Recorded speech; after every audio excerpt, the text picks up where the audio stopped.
Hello, and welcome back to my channel.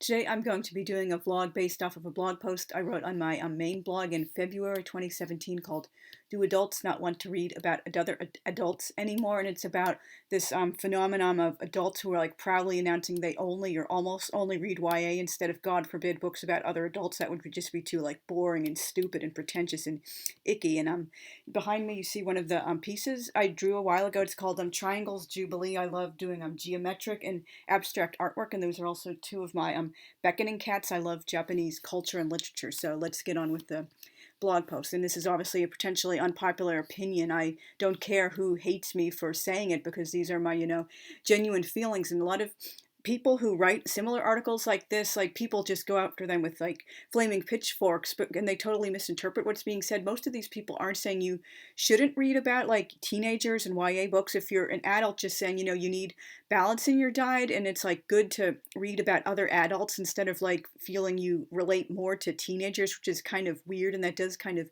stunt your like emotional growth and literary development if you're only reading books intended for teenagers instead of adults. It's just, I mean, I know I'm a bit older than a lot of people, and booktubes are therefore my opinions are influenced by my generation and when I grew up, and also that I was, an advanced reader. But it's just kind of a weird phenomenon to me that's generally not, people didn't do this in history. So let's get on with it. My entire life, I've most preferred to write about young people. Even when my characters age into adulthood, I still see them in my mind's eye as they were in their younger years. With the exception of parents, I only wrote about people around my age until I was in my mid-teens. In fact, my Atlantic City characters were written pretty unrealistically as adults until I was an adult myself. I had such little experience with writing about realistic adults, they inevitably felt like overgrown adolescents playing at being grown-ups, and of course this greatly embarrasses me now when I reread these old drafts or like think back on them. I do have an elephantine memory, so I remember a lot of these scenes even without reading them. It was just like seriously embarrassing. I've honestly never had any problems with adults reading books intended for a younger readership. If you're writing about young people, it stands to reason that you need to be familiar with the category. That was actually what helped me to realize I mostly really write adult literature that just happens to have young protagonists, instead of books that would be considered YA or middle grade by most people nowadays. If you write a book review vlog or have a vlog channel that focuses on YA, middle grade, or children's lit, it also stands to reason you'll be reading a lot of that. And many books written for younger audiences are so well written they transcend age-based categories. If a book is really good, we can enjoy and relate to it in different ways at different ages. However, I've become increasingly off-put by this undeniable trend of adults, now exclusively, or nearly exclusively, reading YA and sometimes middle grade. I've seen many people, YA writers or not, outright admitting that's all they read and that they don't read adult books. Like, what's going on? Why don't you want to read about people your own age? Isn't that horrible and unthinkable to you? Do you not want to grow up? Many times, a trend is so pervasive someone isn't aware of taking part in it because of social contagion.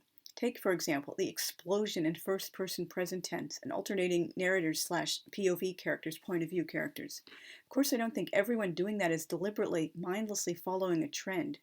But when you've seen so many examples, it does start to influence you.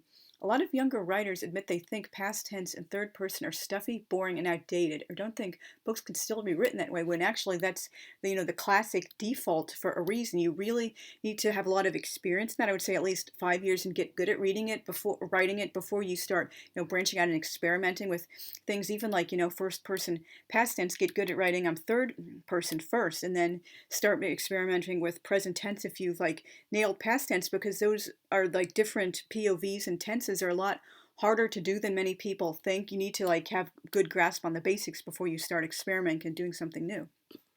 Of the YA published within the last like maybe 15 years or so by now, I most enjoy graphic novels and novels in verse.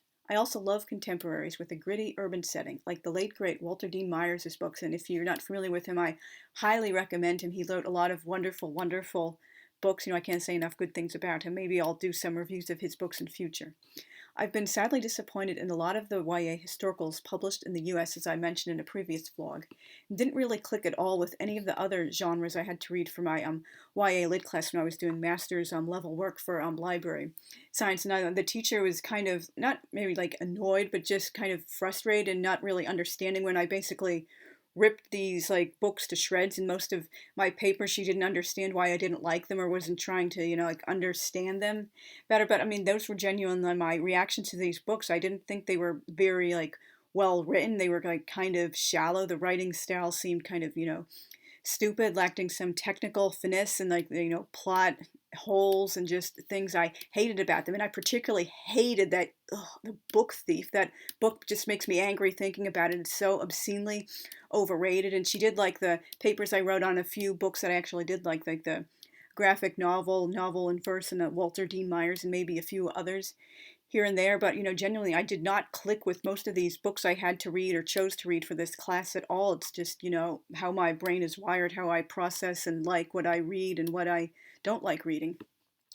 I've revisited a number of books I loved when I was younger, like, for example, Lois Lenski's Strawberry Girl and Patricia Clapp's Constance, A Diary of Early Plymouth, and many times was left wondering why I ever loved them so much.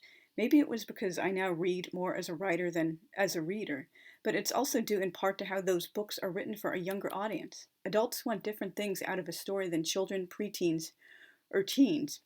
So, yes, I do find it kind of weird and creepy how adult women are openly swooning over fictional teenage boys, announcing crushes on them, feeling fluttery over their kissing scenes, and declaring themselves Team So and so for books with love triangles. And, there's a reason I will never, ever, I don't think I will ever like cross this boundary, write a sex scene with underage characters. I will write, make out and kissing scenes if that's, what the plot demands, but I will never write a sex scene with teen characters, or at least 18 and 19, obviously, but they're legal adults, because it's just really weird and creepy and inappropriate for an adult to be writing about teens doing that. Or even if you're a teen yourself, adults are going to be reading that, so just rein it in. That's kind of creepy. I'm an adult and never had the type of high school experience often depicted in YA contemporaries. I never dated or went to parties and dances or sports matches, and didn't want to. I barely even went out socially with my peers, also by choice, and forget taking part in current pop culture. And when I was at Berkshire Community College and UMass, I didn't really do that at all until my senior year at UMass. I had a wonderful time. I lived at the Hillel House, the Jewish Student Center. My senior year, we had a blast doing lots of fun things, like going to like a haunted hay wagon ride in the semi-formals, and lots of Jewish student life. I was very active in that, and finally had a place to belong in a peer group I like saw eye to eye with, and we had many things in common and things we liked to do. But again, I wasn't doing like cliche things. We were just doing fun like social events. There was no like hookup culture or bar hopping or making out with dudes or dating. For me, it was just how my personality is, and I know I'm very old-fashioned and religious, so that does color how I have lived my life. How can you relate more to a bunch of high school kids when you're in your 30s or even older? Don't you want to read about other adults with adult concerns in a writing style meant for adults? There's certainly a valid time and place for those kinds of stories, just as not all adult literature is going to be Crime and Punishment or Don Quixote, although unfortunately a lot of these people who only read YA seem to think that's all adult literature is. It's all, serious, long, and they deride it as pretentious, or maybe it's just like, sorry to use like the most cliche examples, like V.C. Andrews or Danielle Steele, cheap, shallow beach reading. They don't understand there's a big spectrum in between, and they just have to look, maybe even ask a librarian for help, or cruise reviews on Amazon and Goodreads if they're looking for places to start. But no, it's not all serious adult literature or like shallow garbage. And I do blame English teachers a lot for this, but maybe not necessarily aware of how they're doing this. They take the joy out of reading for many people. Unfortunately, I was that weird kid who adored most of the books we had to read in school, and I didn't like how my peers were like bashing books like, Brave New World or Maggie, a Girl of the Streets.